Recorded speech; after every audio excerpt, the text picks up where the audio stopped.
Welcome back to Pork Chops, Rice, and Peaches. I'm Richard. I'm Noah. So I'm going to deviate just a little bit from what I had planned on saying. It might be time for a reintroduction. Because we had a comment on our last One Piece video. Who's who? Well, so, yeah, basically. To be fair, we did not actually introduce ourselves in our last One Piece video. Did we just start going? I think we just started. Right. Well, you started going off the bat, and then it was just Gotcha. like, hey, welcome back to Pork Chops, Rice, and Peaches, and then into Alabasta. Right. So, my name's Richard. I'm Noah.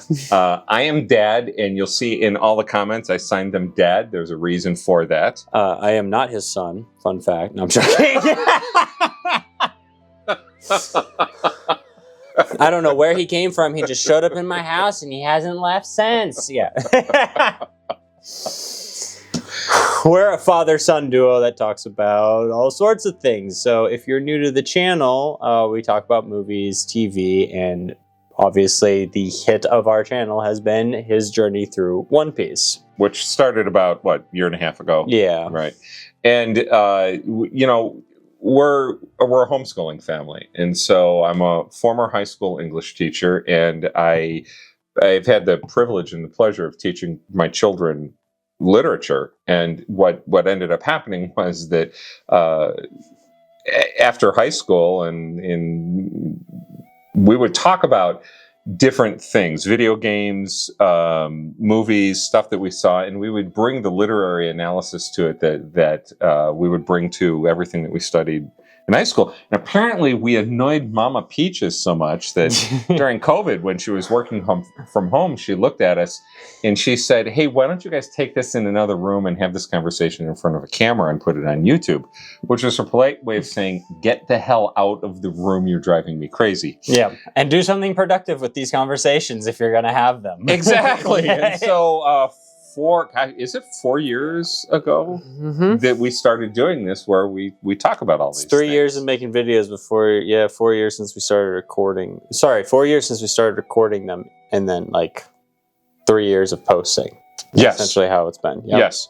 And so, you know, that's the background of the story, because we know that we have so many people who are new to the channel. So many new people to the channel, and we appreciate you all coming and watching. We've never defined ourselves as like people who do movie reviews. We're just a father and son to talk about stuff, which is why we start our videos, and sometimes we just jive in and start talking. Yeah, they're more movie discussions than they are reviews.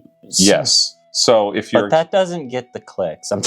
Well, you know, I'm joking. If you're ever expecting us to do a plot review, yeah, it doesn't happen a whole lot. Yeah. All right. So I owe you an apology. Okay, hold on. This is in fact a One Piece video. You did not click on the wrong one. Oh yeah, this is a One Piece this is. I promise it's a One Piece. That might be the title. I promise it's a One Piece video. Yeah, it probably would be a good thing. Yeah. All right. So you asked me to read the Alabasta arc all the way through chapter 218.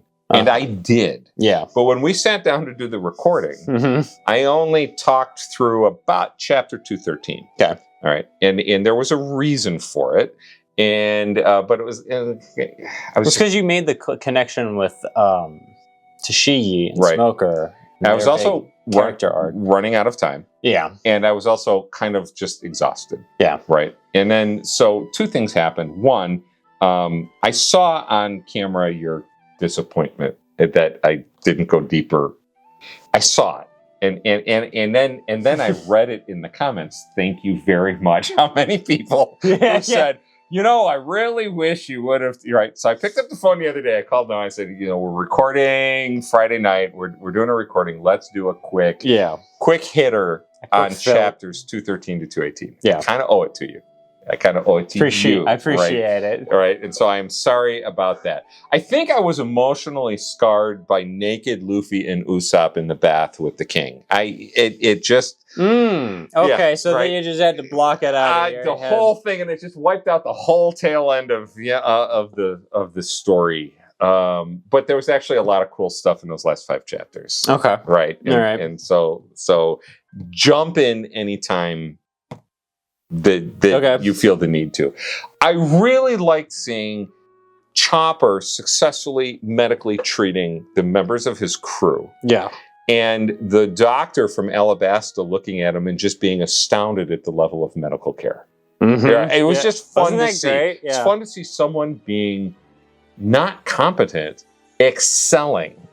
And for it to be Chopper, it just makes it that much more special. Yep. All right, I loved that.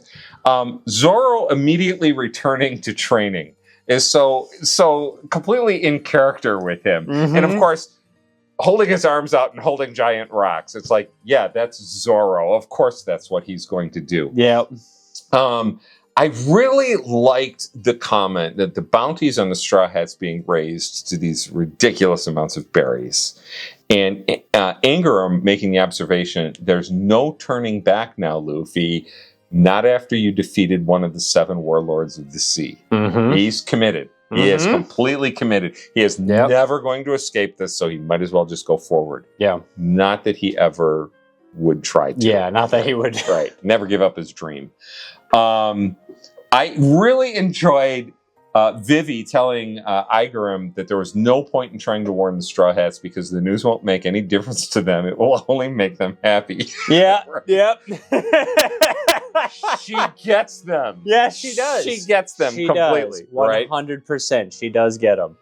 Django as a third mate in the Navy, that was just weird. It was kind of fun. It was kind of unexpected. So that is something that I had kind of forgotten about, but it is kind of funny because you had paid so close attention to the cover stories, but this is where the cover story, a character who's heavily featured in the cover story, comes back into the fold. Yes. And if you hadn't read the cover story, you're like, wait, is that the same? Right. And then you're like, oh, geez. But it came in so subtly. Yeah. It slipped in so subtly. Slips, right. Yeah. You had told me a long time ago that the chapter cover art is it tells a story in and of itself, but then sometimes it reinserts itself into the storyline. Yeah, sometimes it's just a random picture that he was asked to draw. Right. Sometimes he'll have like what's going on in the story as the cover art. Right. Yeah. So and then we've got the whole underwater adventures of the dude who's resurrecting the underwater restaurant. I can't remember his name Hachi. right now. Hachi, that's it. Hachi, yeah. That's been fun to watch. I mean, I really do enjoy that stuff. Mm-hmm. And it's one of the beautiful parts about doing this is that it's so multi-layered. Yeah. And I think I sometimes fail to bring that out on camera, how much I really, truly enjoy all of those little things. Okay. All right. I really do. All right. So Bon Clay. Mm-hmm. Surprise ending in this arc. I knew that when Sanji defeated him, that there was a level of respect. Yeah. That there was a bonding there, and I knew it was going to pay off. Mm-hmm. I just didn't expect it to pay off at the end of this arc.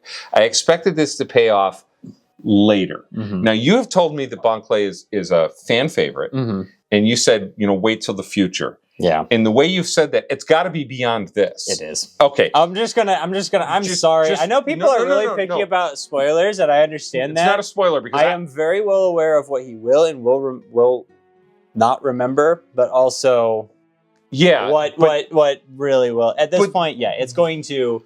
This one paid off very quickly. Yeah. But I'm completely not surprised because the setup was there. Yeah. But what planted it further is this whole theme of friendship. Mm-hmm. Because Bon Clay makes the point, I didn't know who you were the first time I met you. We became friends the first time I met you. I'm no longer part of Baroque Works, so we're friends. Yeah. And then when he finds out that they're going back to try to pick up a friend, and that they're going back to see if Vivi is going to join them. Yeah.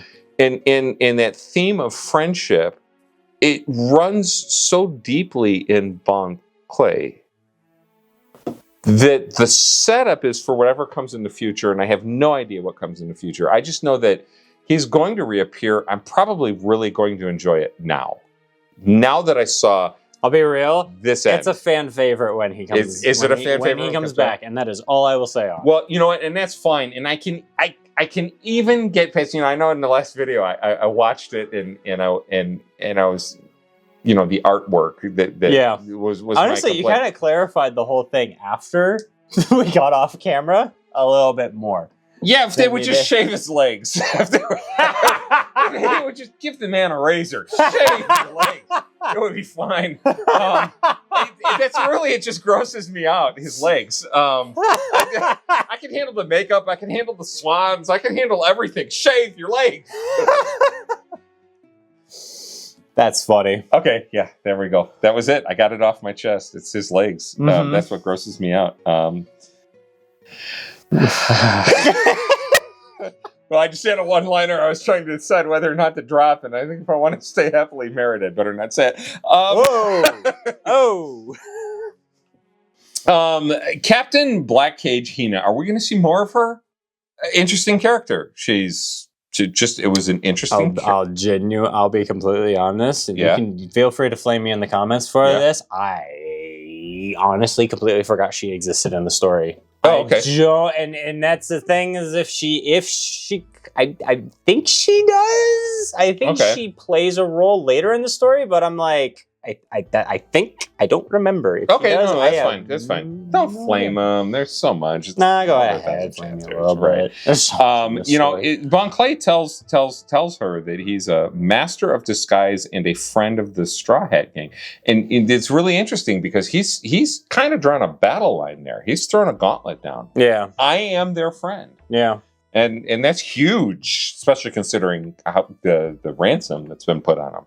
Yeah. Right. And in fact, I don't even think I appreciated that until I just was reading my notes here. I mean, that's like a right now moment realization. He kind of committed himself to being on their side. Yeah. Your analysis of Vivi's sense of duty was highlighted in the flashback where she discussed with Igaram her original plan to infiltrate Baroque Works. She said, but I can't sit idly by watching them destroy Alabasta. Mm-hmm. And when I reread that, I started thinking about your analysis of duty. Mm-hmm. And I was like, yeah, it's right there. I loved her comment that strange little ship never lost its way even in the dark. That perfectly describes Luffy's resolve as a captain. And I can't find the right words to describe it. And I tried, and I wordsmith, I wordsmith when I write. But it describes this entire Alabasta journey. Mm-hmm. Through everything that was going on, there was one focus that Luffy had, and he was not going to be distracted until he achieved that one focus. Yes. And the focus started way back when they said, okay, we're going to take you, Vivi, back to Alabasta, and we're going to help you do whatever you need to do. They committed to that back on Drum Island. Yeah. And they not only followed through with that, but once Luffy discovered this whole Sir Crocodile thing, he's like, I need to go defeat that guy. Yeah. And I think, correct me if I'm wrong, but I think that was before he knew he was a Seven Warlord of the Sea. I may be wrong on that. And we might be, but but that's a minor point. That's not worth, Okay.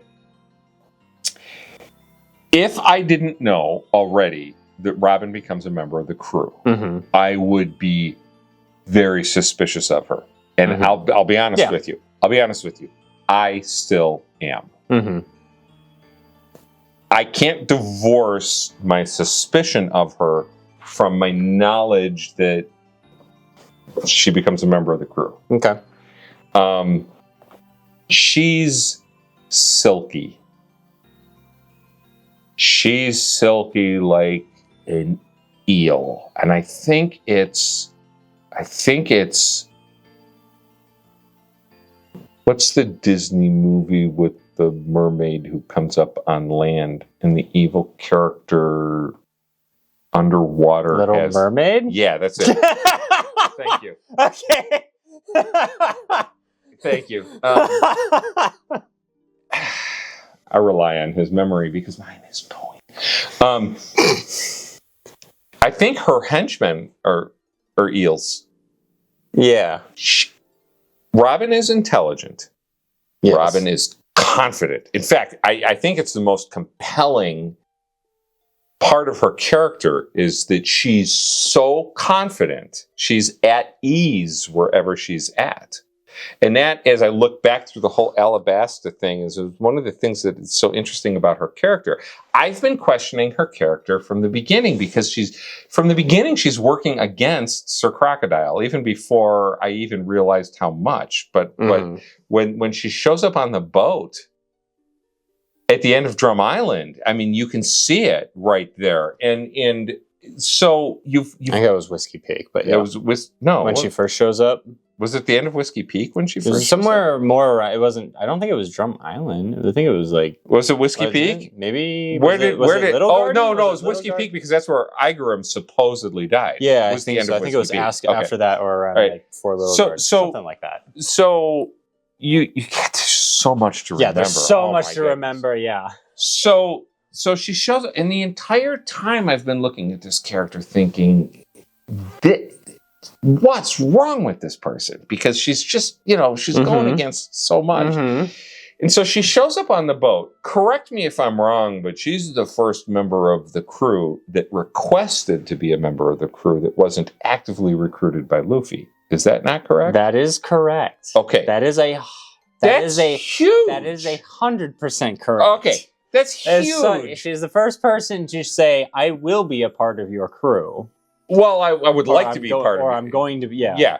And so... Actually, what she tells him is, you owe it to me because I told you to let me die. She does take that approach. And she's like, so you owe me. You have to pay for that mistake or that... She calls it his sin, his unforgivable sin. Yeah. Yeah, that she saved him. Or that he saved her. Yeah, she's like, so now you owe it to me to let me join your crew. There is, and I believe correct me if I'm wrong, but I read this so many years ago, from the Chinese culture, that if you save someone's life, it's your responsibility to take care of them. And that's a very, very interesting concept. Okay.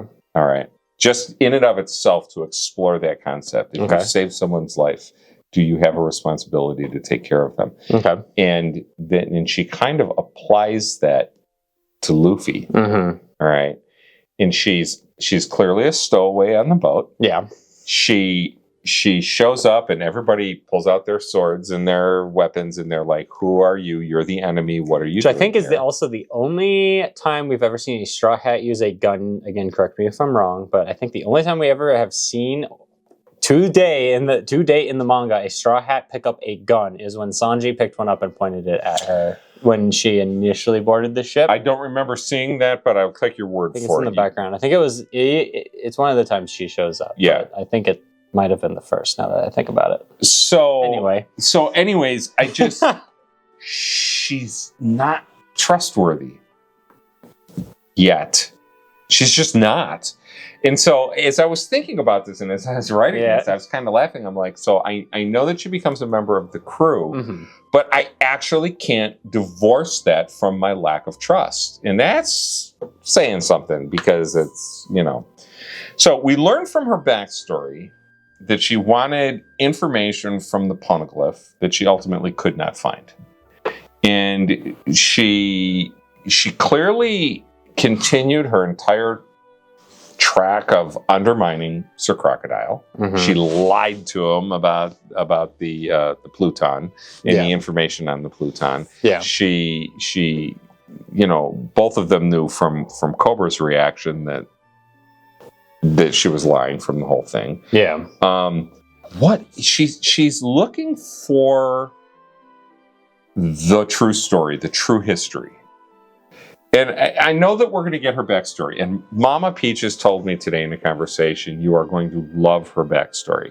She told me I was really going to connect with the backstory. Okay. Which just kind of baited the hook. That's all that did. That's all that did. But what is it there? My very, very first thought was it had something to do with her family because I get the feeling she's been orphaned since age 8. But then I thought, no, she's not talking about her family. She clearly says she's looking for the true history. But when she realizes she can't find it, she's ready to die.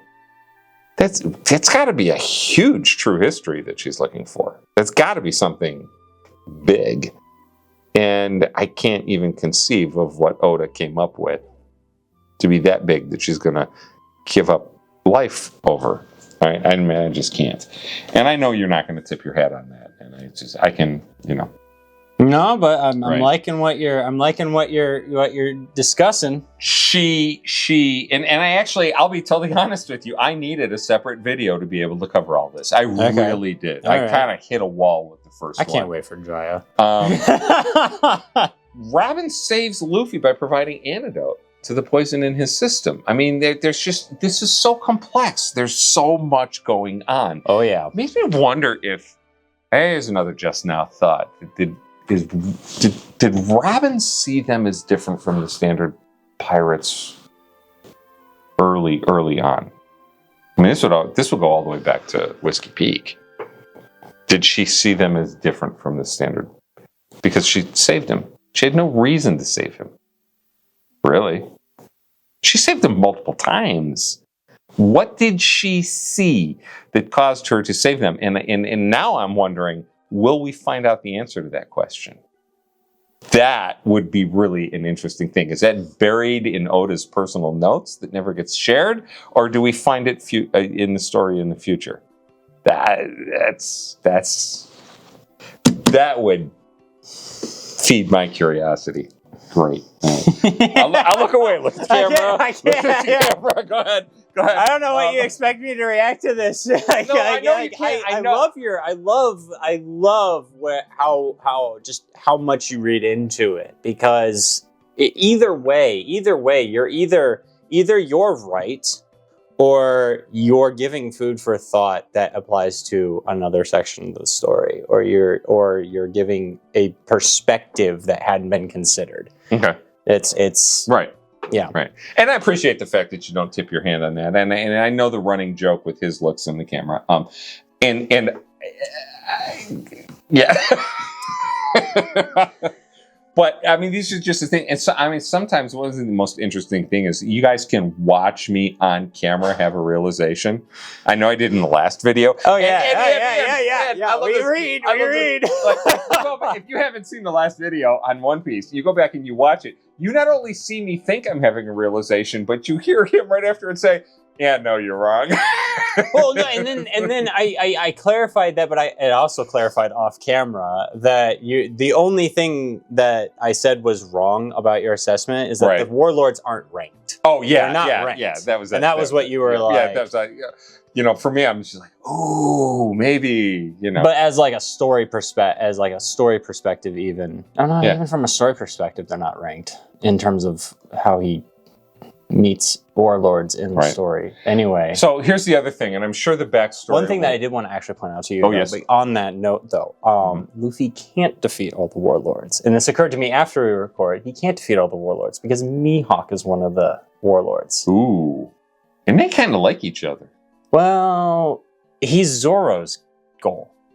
Yeah, Is that's the true. other thing. Oh, I forgot about that. Yeah. Oh, that would be wrong for Luffy to defeat He him. couldn't. He could, nor would he. Luffy wouldn't do that to Zoro. You're right. He wouldn't take that You're opportunity right. away from him. You're right. Oh, yeah. Oh, nice. Nice. That was something that occurred to me, and I'm like, wait, I wouldn't be spoiling anything by saying that. From a you story wouldn't. perspective, No, he can't. No, you're 100% correct. Yeah. That would be So that was a thought that I had afterwards. that would be I was disrespectful to Yeah. their friendship. Like, yeah, isn't that fun? Isn't that fun, though? In fact, Luffy would probably rather see Zoro fight, lose, and die Yeah. than lose the opportunity to try. Yeah. Yeah. Yeah. All right. Oh, nee, Mog. Mee Finnebank. Mee Gerb.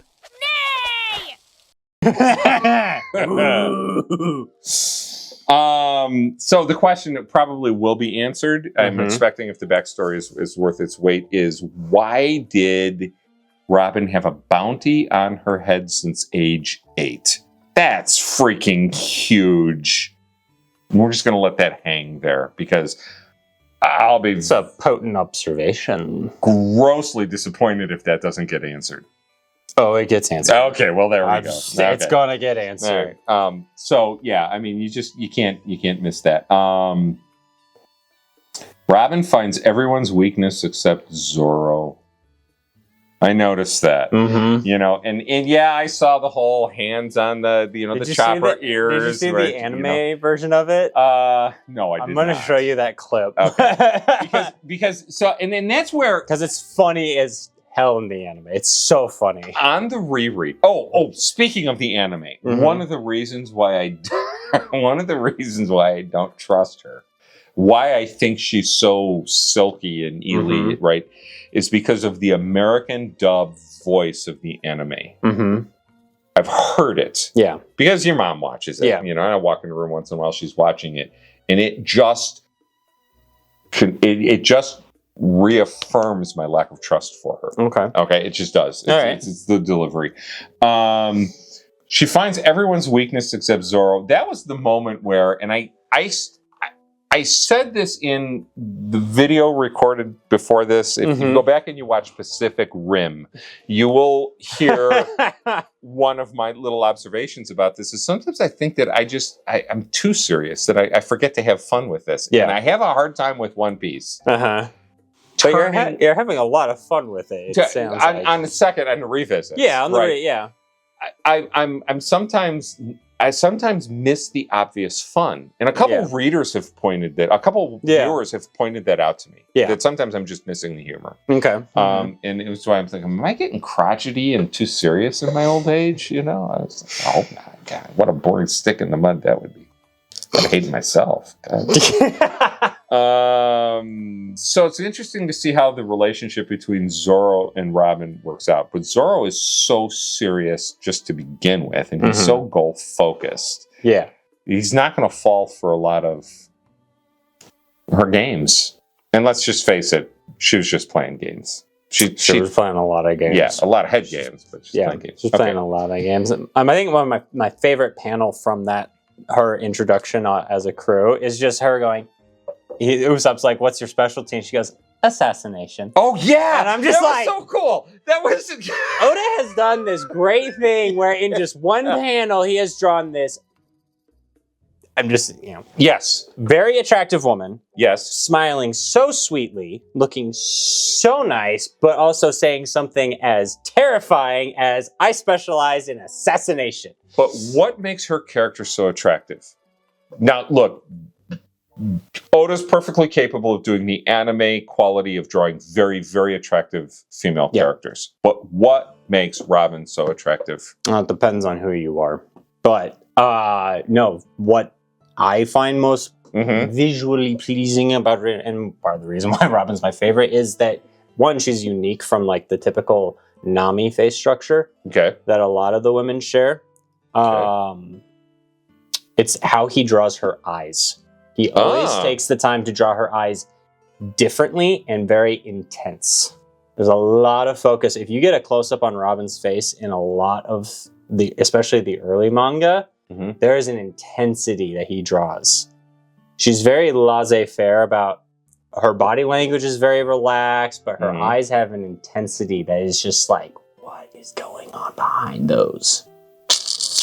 Interesting. I'm going to have to go back and take a look at the artwork on this one because I'm a words guy. Yeah. You know that, right? I'm a words guy. I look at all of that stuff. And one of the things...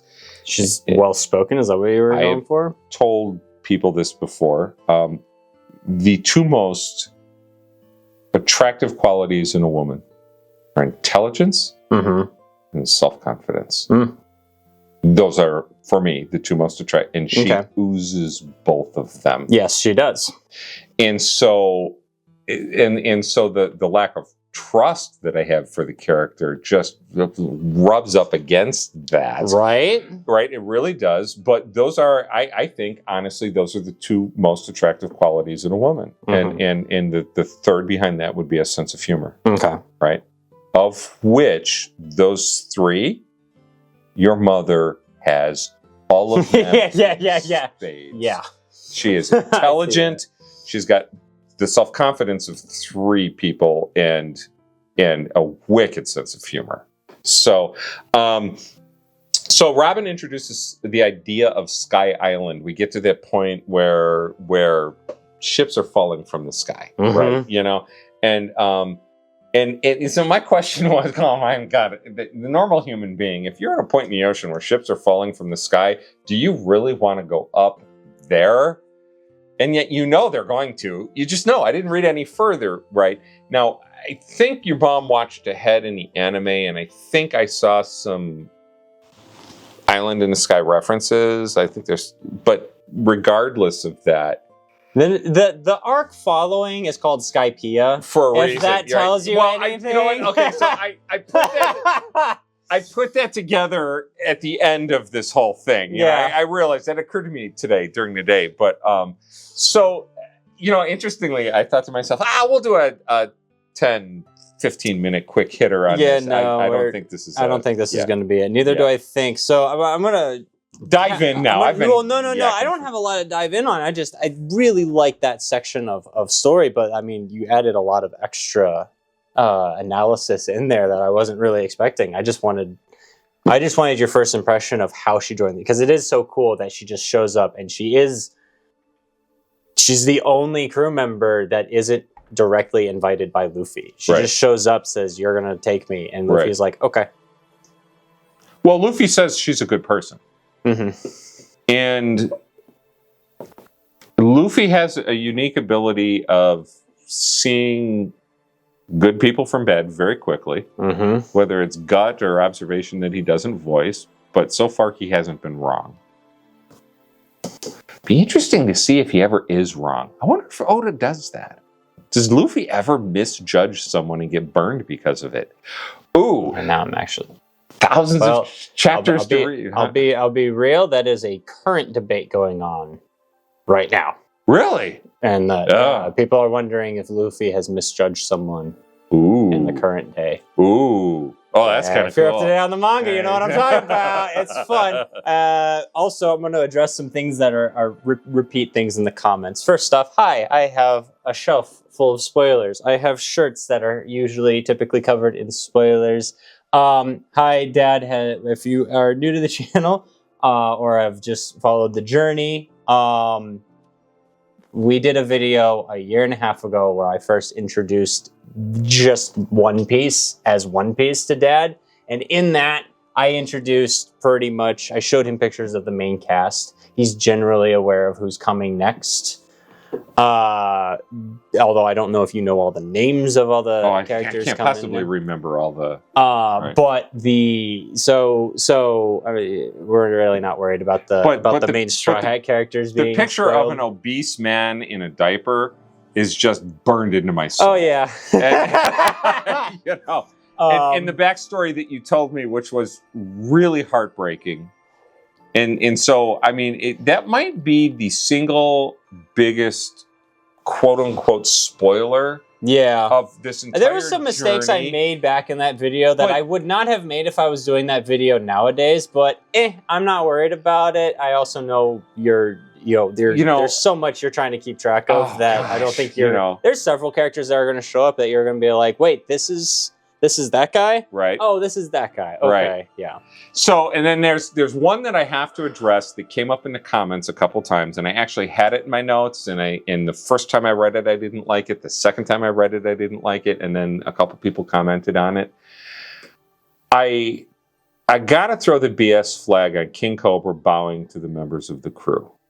Okay. And this idea that a king outside of his robes is just a man, and therefore he can bow down to that crew and show his thanks. I think it's supposed to be the whole we all put pants on one leg at a time sort of thing. It might be. So I think that's I think that's the intention behind it. But you did such a wonderful job of pointing out duty and responsibility and obligation, and he's a king, and he's got the wisdom and the experience and the knowledge that the other parties don't have. I mean, that's one of the things that you pointed out. Yeah. Right.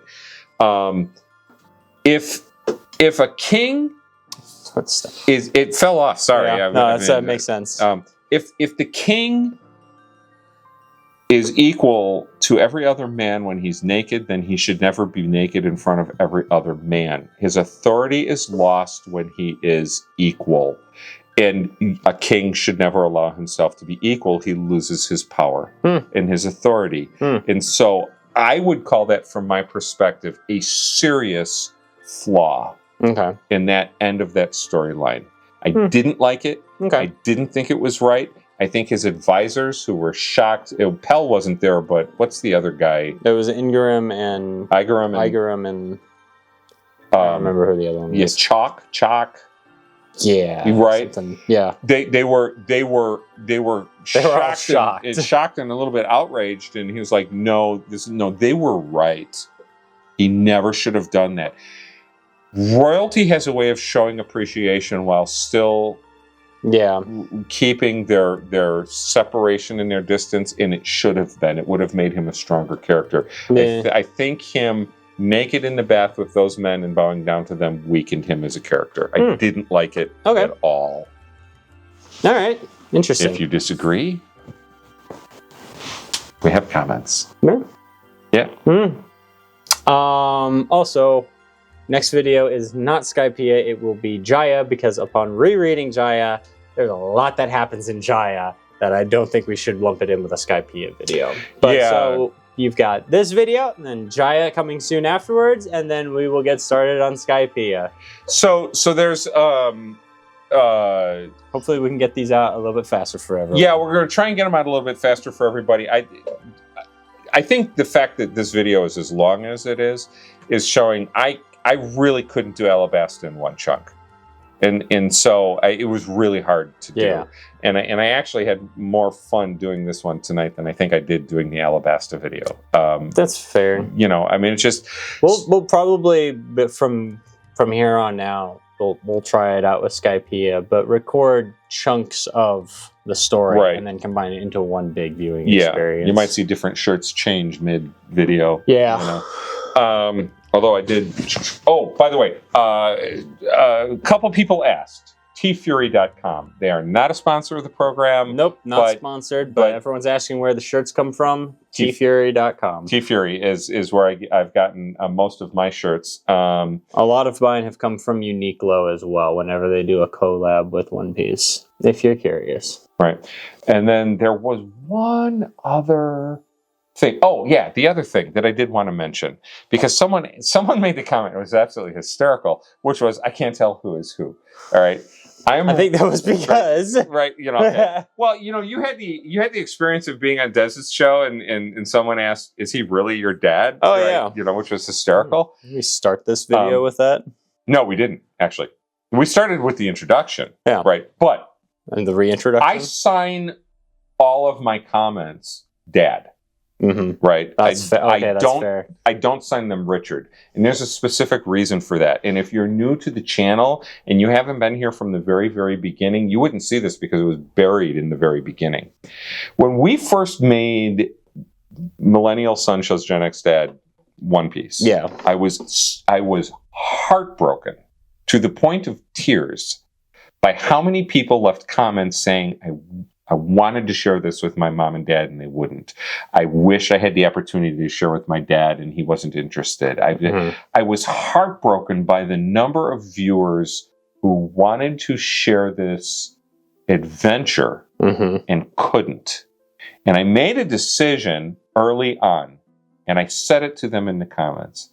If you fall into that category, then just live vicariously through this experience if you want to. And I made a decision to sign everything Dad at that point. So Dad, Richard, interchangeable, but in the comments it will always be Dad.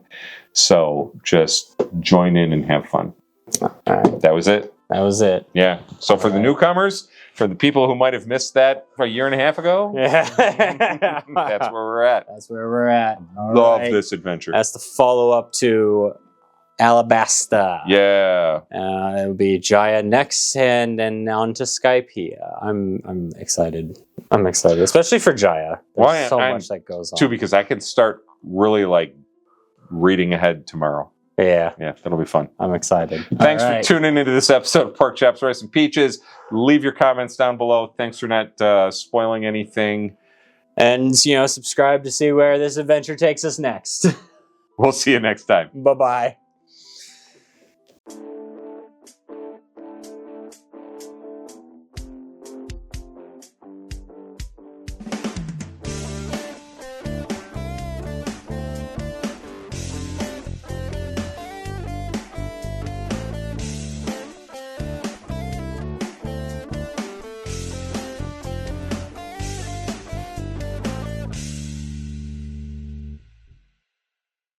Okay. So here's the anime version of あ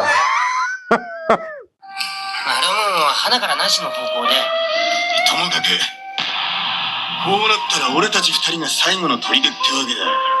まったく単純つうかだらしねえ奴らだぜ。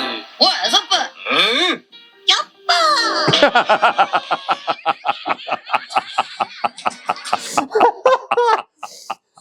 All right, that's funny. That's good. I